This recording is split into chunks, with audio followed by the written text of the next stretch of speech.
안녕하세요. 책데이트 시간입니다. 오늘 소개해드릴 책은 Just Keep Buying 이라는 책입니다. 닉 매기울리 지음, 오수원 옮김, 서산독에서 나온 책입니다.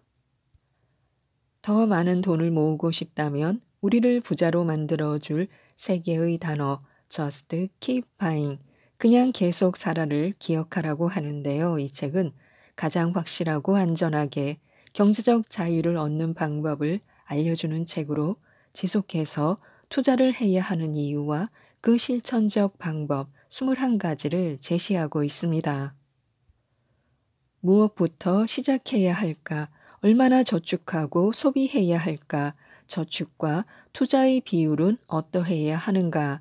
투자는 언제부터 시작하면 좋은가? 등등에 관한 질문을 명쾌하게 들려주고 있는데요. 몇 가지만 소개해 드리겠습니다. 가난한 사람은 저축을 하고 부유한 사람은 투자를 한다고 하는데요. 내가 23살에 이 사실을 깨우쳤더라면 투자와 관련한 결정을 내리는데 오랜 시간 골치를 앓는 대신 경력을 개발하고 소득을 늘리는데 더 많은 시간을 썼을 것입니다. 일단 투자 자산을 충분히 늘린 후라면 포트폴리오 재조정은 얼마든지 가능하기 때문입니다. 그래서 나는 지금 저축이 필요한 시점인가 아니면 투자가 필요한 상황인가를 파악해야 합니다. 어디에 시간과 에너지의 초점을 맞출지를 결정하는 것은 매우 중요합니다. 하지만 그 전에 자산을 축적하고 부자가 되기 위한 여정에서 현재 우리가 서 있는 각자의 정확한 위치를 파악해야 합니다.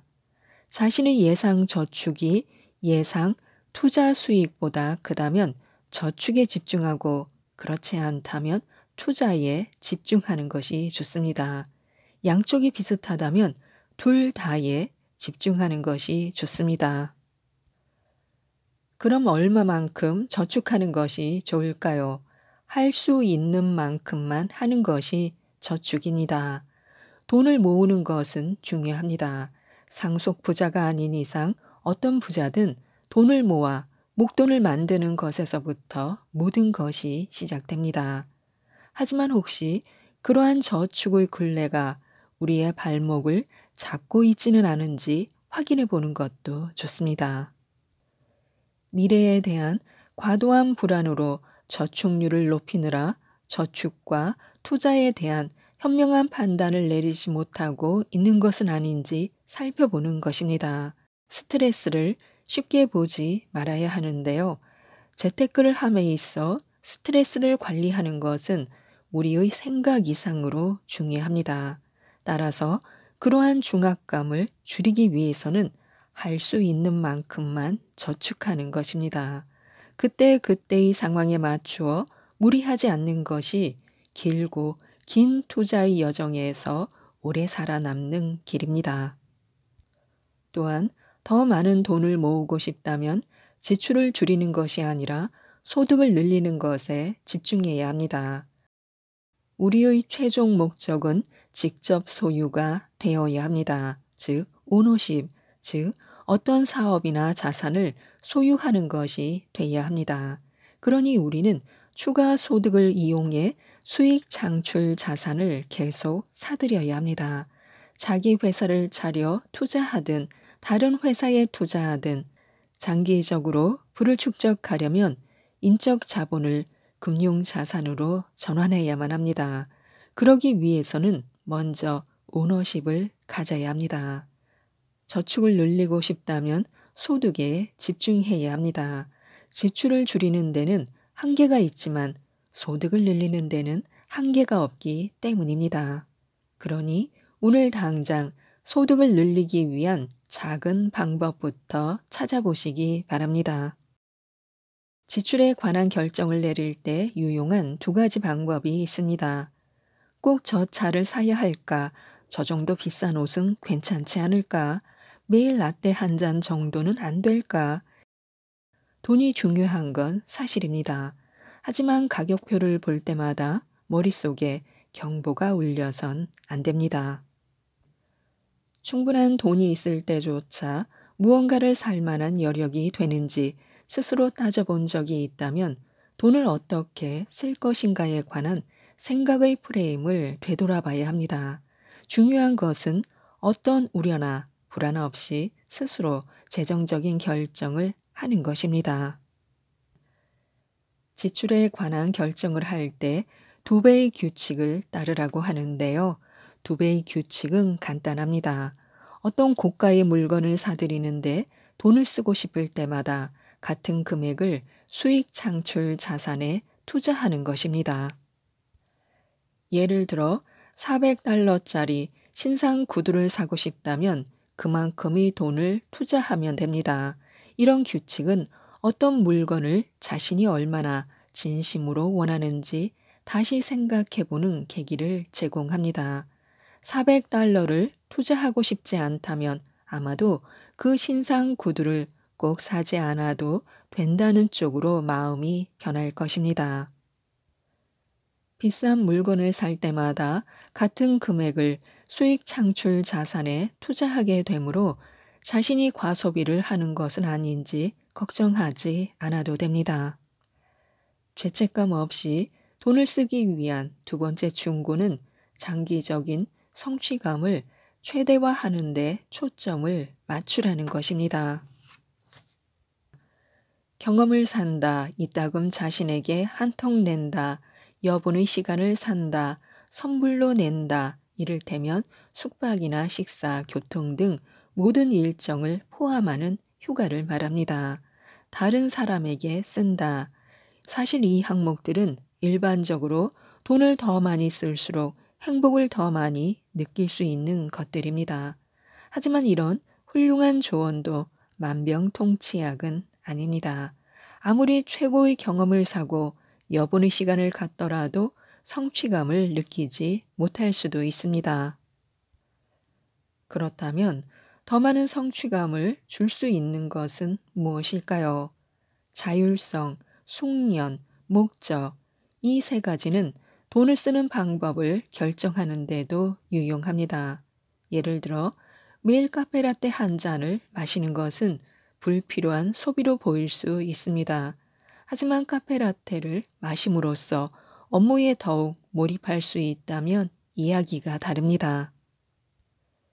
매일 한 잔씩 마시는 카페라떼 한 잔은 업무 숙련도를 높이는 데 도움을 주므로 바람직한 지출입니다.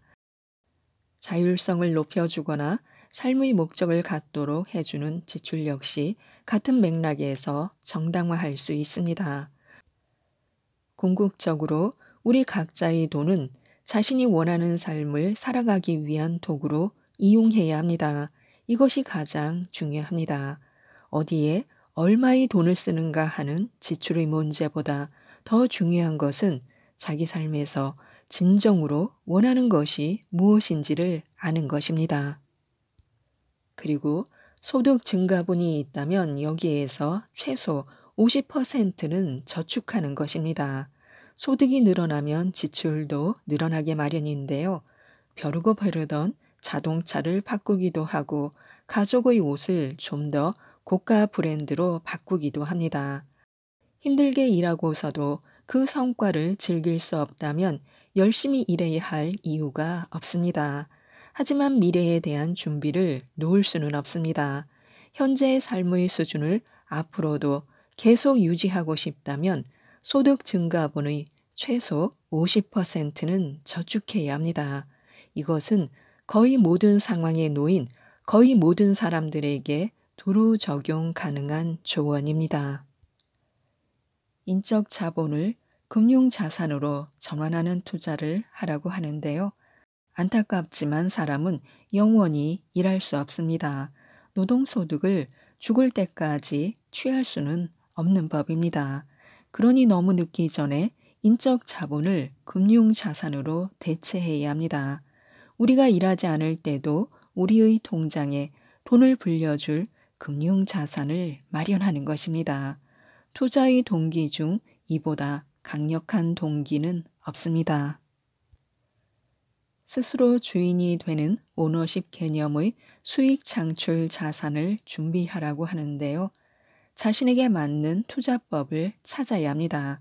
당연해 보이면서도 간단 명료한 이 한마디가 얼마나 중요한지 그 의미를 제대로 깨달은 사람은 많지 않습니다. 누군가가 주식으로 성공했다고 해서 우리가 주식으로 무조건 성공하지는 않습니다. 누군가가 투자 부동산으로 성공했다고 해서 우리가 투자 부동산으로 무조건 성공하지도 않습니다. 어떤 사람에게 효과가 있다고 해서 다른 사람에게도 반드시 그럴 것이라는 착각부터 버려야 합니다. 나에게 맞는 수익 창출 자산을 찾는 것, 그러기 위해서는 먼저 투자의 세계에서 제시하는 모든 방법을 고려해야 합니다. 그중 특히나 오너십, 소유권의 개념을 가질 수 있는 수익 창출 자산은 성공했을 때 큰 수익을 기대할 수 있습니다. 빨리 사고 천천히 팔라고 하는데요. 대부분의 시장은 장기적으로는 상승하기 마련입니다. 따라서 빨리 사서 천천히 파는 것이 불을 극대화하는 최적의 방법입니다. 만약 이 방법조차 스스로에게 맞지 않는다는 생각이 든다면 자신에게는 사고 팔기 자체가 지나치게 리스크가 큰 방법이라는 의미입니다. 가능하면 빨리 투자하고 그리고 자주 투자하라고 하는데요.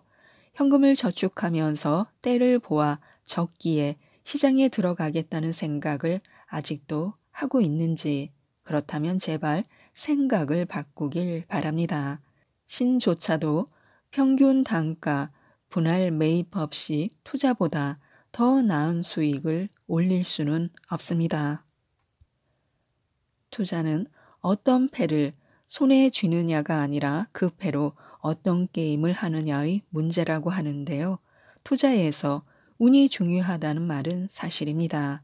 하지만 그럼에도 불구하고 우리는 우리의 미래를 통제할 수 있습니다. 물론 어느 정도지만 말입니다. 어차피 이런 조건은 모두가 똑같습니다. 그러니 절망할 것도 없고 포기할 것도 없습니다. 얼마나 어디에 저축할지, 얼마나 어디에 투자할지, 어떻게 포트폴리오를 조정하여 위기 상황에 대응할지, 우리는 갖가지 카드를 선택할 수 있고 또 사용할 수 있습니다. 결국 승부는 그 카드를 가지고 어떻게 게임을 전개하느냐의 문제입니다. 자산을 매도해도 되는 경우는 단 3가지 뿐이라고 하는데요. 그냥 계속 사라고 합니다. 하지만 팔아야 할 때도 있습니다. 단 자산 매도가 정당화되는 것은 다음 3가지 경우뿐입니다. 포트폴리오 재조정을 위해 손실을 보는 포지션에서 빠져나오기 위해, 그리고 원하는 삶을 살기 위해. 우리가 돈을 버는 목적은 부자가 되기 위해서가 아닙니다. 원하는 삶을 살기 위해서입니다. 무엇도 이 명제보다 앞설 수는 없습니다. 필요하다면 자산을 매도하여 훌륭하게 소비할 필요도 있습니다. 지금까지 이 책에 대해 말씀드렸는데요. 부자가 되어 원하는 삶을 살기 위해 이 책, 당신을 부자로 만들어줄 3개의 단어 Just Keep Buying을 꼭 한번 읽어보시고 모든 분들이 부자가 되셨으면 좋겠습니다. 이상 책데이트였습니다. 감사합니다.